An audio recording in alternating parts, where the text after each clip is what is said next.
Hey everyone, in this video I will tell you about some strange side effects that can be triggered by an orgasm. So first in the list is post-orgasm illness syndrome. It is a group of symptoms that have been reported in men after ejaculation, and these include severe fatigue, intense warmth, and a temporary flu-like state. Basically, the body misidentifies the proteins in your own semen as a foreign invader. This activates your immune response and makes you feel sick. Post-orgasm illness syndrome can be difficult to diagnose, but if you think that sex is linked to your symptoms, then make an appointment with your doctor. Second, orgasmolepsy. Orgasmolepsy is the sudden onset of weakness that occurs with orgasm.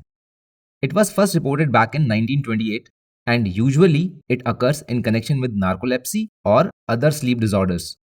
Symptoms typically last for less than 30 seconds and include a complete loss of muscle control.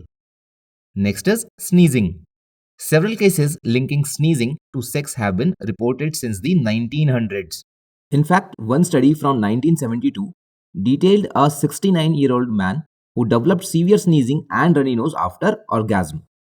Researchers believe that the activation of one part of the parasympathetic nervous system during orgasm may trigger a different branch of it too, which sparks your sneezing symptoms.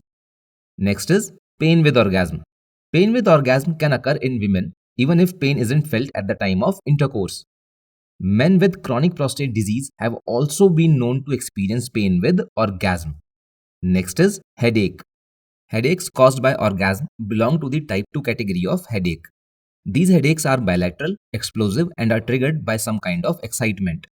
The duration of orgasm-related headaches can range from several minutes to 3 hours and may be alleviated with anti-migraine medicines or pre-treatment with propranolol.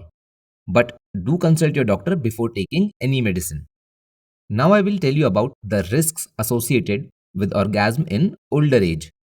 According to the first large-scale study of how sex affects heart health in later life, having sex frequently puts older men at higher risk for heart attack and other cardiovascular problems.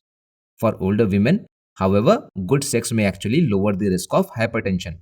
According to this study, older men who had sex once a week or more were much more likely to experience cardiovascular events 5 years later than men who were sexually inactive. But this risk was not found in the older women. The study found that the strain and demand from a sexual relationship may be more relevant for men as they get older, become increasingly frail, and suffer more sexual problems.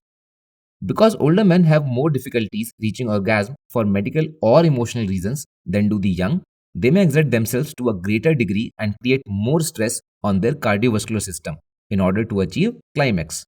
Testosterone levels and the use of medication to improve sexual function may also play a role. Moderate frequent sex is good for older men, although high frequency of sex is risky for older men. For women, it is a different story. According to the study, female participants who found sex to be extremely pleasurable or satisfying had lower risk of hypertension 5 years later than female participants who did not feel so. So that's all for now. I hope you liked the video. Thank you.